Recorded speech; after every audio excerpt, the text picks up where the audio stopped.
नेता प्रतिपक्ष इंदिरा हृदयेश का निधन हो चुका है और नए नेता की तलाश जारी है। इस बीच कांग्रेस में दंगल चल रहा है और दंगल देहरादून से होते हुए दिल्ली तक पहुंच चुका है। इस दंगल में क्या होगा, इसी की हम आज समीक्षा करने जा रहे हैं। इस वीडियो को आखिर तक जरूर देखिएगा तो कांग्रेस के भीतर की असली सच्चाई, असली राजनीति आपको समझ में आ जाएगी। नमस्कार, मैं हूं मनमोहन भट्ट। उत्तराखंड कांग्रेस में एक यज्ञ चल रहा है।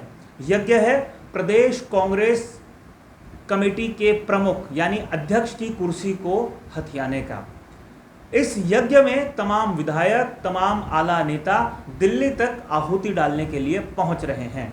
प्रीतम सिंह वर्तमान में प्रदेश अध्यक्ष हैं और उनकी कुर्सी को हिलाने की लगातार कोशिश पिछले 6-8 महीने से चल रही है। उनकी कुर्सी के साथ साथ इंदिरा हृदयेश की कुर्सी को भी हिलाने की कोशिश लगातार की गई, जो कि अभी कुछ दिनों पहले जिनका देहांत हुआ। तो अब 2 कुर्सियों पर तमाम नेताओं की नजरें हैं। एक नजरें हैं नेता प्रतिपक्ष की कुर्सी पर और एक नजर है प्रदेश अध्यक्ष की कुर्सी पर। यह बहुत स्पष्ट और बहुत जाहिर सी बात है कि जो भी प्रदेश अध्यक्ष बनेगा, टिकट बंटवारे में उसका बहुत महत्वपूर्ण योगदान होगा और मुख्यमंत्री बनने का वो प्रबल दावेदार हो सकता है।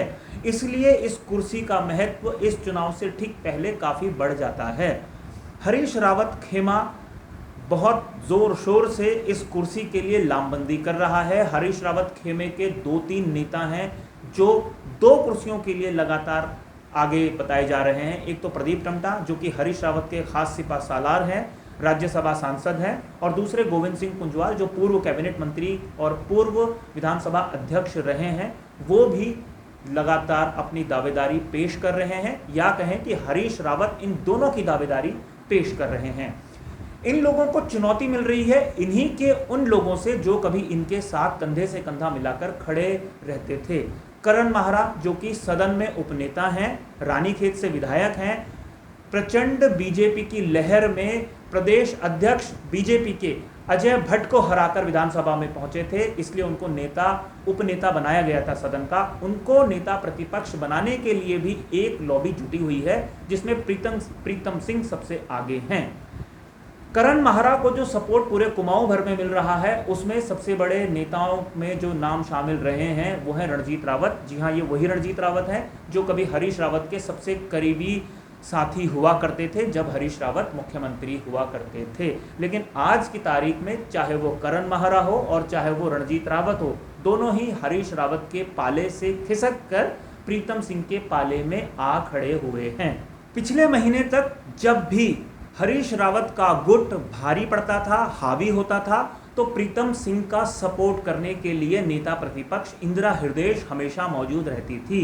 अब इंदिरा हृदयेश की गैर मौजूदगी में प्रीतम सिंह भी थोड़ा सा कमजोर पड़े हैं, लेकिन करण माहरा और रणजीत रावत का साथ मिलने से वो थोड़ा सा मजबूती दिखा रहे हैं। उत्तराखंड कांग्रेस के दिग्गज नेता पूर्व मुख्यमंत्री हरीश रावत वैसे तो पंजाब के प्रभारी हैं, लेकिन उनका ज़्यादातर वक्त पंजाब के बजाय उत्तराखंड में ही बीतता है और उत्तराखंड की चाहे वो चुनाव संचालन समिति की कुर्सी हो, नेता प्रतिपक्ष की कुर्सी हो, प्रदेश अध्यक्ष की कुर्सी हो, वो हर जगह अपने नुमाइंदे फिट करना चाहते हैं। राजनीति में ऐसा होता ही है और जब जब हरीश रावत ने अपने नुमाइंदे फिट किए हैं उसका लाभ उनको कहीं ना कहीं मिला है। लेकिन इस बार ऐसा होता हुआ दिखाई नहीं दे रहा है, क्योंकि केंद्र में उनकी जो स्थिति है वो पहले से थोड़ा सा कमजोर हुई है और जब वो विधानसभा का चुनाव 2017 में हारे थे उसके बाद वो थोड़ा सा कमजोर पड़े थे उत्तराखंड से, इसलिए उन्हें पहले असम का प्रभारी बनाया, बाद में उनको अब पंजाब का प्रभारी बना दिया गया है। लेकिन उनके नेताओं की, उनके जो सिपा सालार हैं,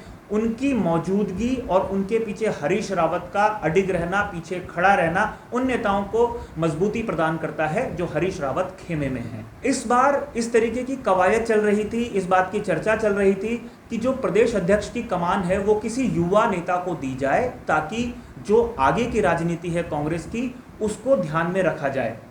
इस दिशा में प्रकाश जोशी का नाम बहुत तेजी से आगे बढ़ रहा था। कुमाऊं के ब्राह्मण नेता हैं, हल्द्वानी क्षेत्र के रहने वाले हैं, विधानसभा चुनाव लड़ चुके हैं, उनका नाम बहुत तेजी से आगे चल रहा था। राहुल गांधी की भी वो खास पसंद माने जाते थे। लेकिन खबर है कि पिछले कुछ महीनों पहले हरीश रावत से उनके कुछ नज़दीकियां हो गई और जो प्रदेश अध्यक्ष हैं प्रीतम सिंह, उनको इस बात का जब एहसास हुआ तो उन्होंने प्रकाश जोशी के नाम पर अपनी सहमति नहीं दी जो प्रदेश अध्यक्ष के लिए चल रही है। तो इससे प्रकाश जोशी रेस में थोड़ा सा पिछड़ गए। हरीश रावत के साथ या उनकी नज़दीकी जब हरीश रावत के साथ हुई थी तो उनको इस बात का अंदाज़ा था कि शायद हरीश रावत उनके नाम पर अपनी सहमति देंगे, उनको अपना समर्थन देंगे। लेकिन आज की तारीख में हरीश रावत और उनके जो सपोर्टर हैं उन्होंने प्रकाश जोशी का नाम सिरे से खारिज कर दिया। इससे प्रकाश जोशी की स्थिति बहुत असहज हो गई कांग्रेस के भीतर। अब चर्चा चल रही है कि इंदिरा हृदयेश, चूंकि कांग्रेस का एक ब्राह्मण चेहरा हुआ करता था, तो उनको रिप्लेस करने के लिए एक ब्राह्मण को एक बड़ी कुर्सी दी जाए। इस कुर्सी में गणेश गोदियाल का नाम आता है, इस कुर्सी में किशोर उपाध्याय का नाम आता है, इस कुर्सी के लिए हिमेश खरकवाल का भी नाम आता है। कई और दूसरे नेता हैं जो इस लाइन में लगे हुए हैं, लेकिन ये 2-3 प्रमुख नेता हैं जिनके नाम की चर्चा दिल्ली में बहुत तेजी से चल रही है। इनके नाम प्रदेश अध्यक्ष के लिए होंगे, ये बात समझ में आती है क्योंकि इनमें से कोई भी विधायक नहीं है। कांग्रेस के पास सिर्फ 10 विधायक बचे हुए हैं जो कि खेमों में बटे हुए हैं। और कांग्रेस की सबसे बड़ी चिंता भी यही है कि आखिर इतने कम विधायकों से, इतने कम जनाधार से वो कैसे भारतीय जनता पार्टी से चुनाव लड़ पाएंगे आने वाले वर्ष में, ये बहुत महत्वपूर्ण है। और इसी को ध्यान में रखते हुए वो सारी रणनीति तैयार की जा रही है कि ये 10 विधायकों के साथ बाकी के जो 50-60 और कांग्रेस के मजबूत नेता होंगे जिनको टिकट दिया जाना है विधानसभा चुनाव में, वो पूरी मजबूती के साथ अध्यक्ष के साथ और जो नेता प्रतिपक्ष होगा उसके साथ और जो चुनाव संचालन समिति की कमान संभाल रहे होंगे उनके साथ मिलकर रणनीति बनाएंगे। लेकिन जिस तरीके का दंगल दिल्ली में दिखाई दे रहा है उससे ऐसा लगता नहीं है कि 10 सीटों पर सिमटी कांग्रेस एक मजबूत इरादों के साथ विधानसभा चुनाव में जा पाएगी और भारतीय जनता पार्टी को या आम आदमी पार्टी को भी वो टक्कर दे पाएगी। आने वाले कुछ दिन बहुत महत्वपूर्ण है कांग्रेस के लिए, वही ये तय करेंगे कि आखिर जो सेहरा है 2 कुर्सियों का वो किस किस के सर पे सजेगा। और ये जो 2 कुर्सियां हैं ये बता देगी कि कांग्रेस के भीतर हरीश रावत की क्या हैसियत बची है, प्रीतम सिंह की क्या हैसियत बची है। तो देखते रहिए इस रिपोर्ट को, देखते रहिए हमारे चैनल को, हमारे फेसबुक पेज को। आपको तमाम तरीके की अपडेट्स यहाँ पर मिलती रहेगी। कांग्रेस के भीतर की राजनीति की ये कहानी आपको कैसी लगी हमें ज़रूर बताइएगा। अपने सुझाव, अपनी प्रतिक्रियाएं हमें कमेंट्स बॉक्स में ज़रूर लिखिएगा। अगली रिपोर्ट में आपसे एक बार फिर मुलाकात होगी, तब तक के लिए नमस्कार।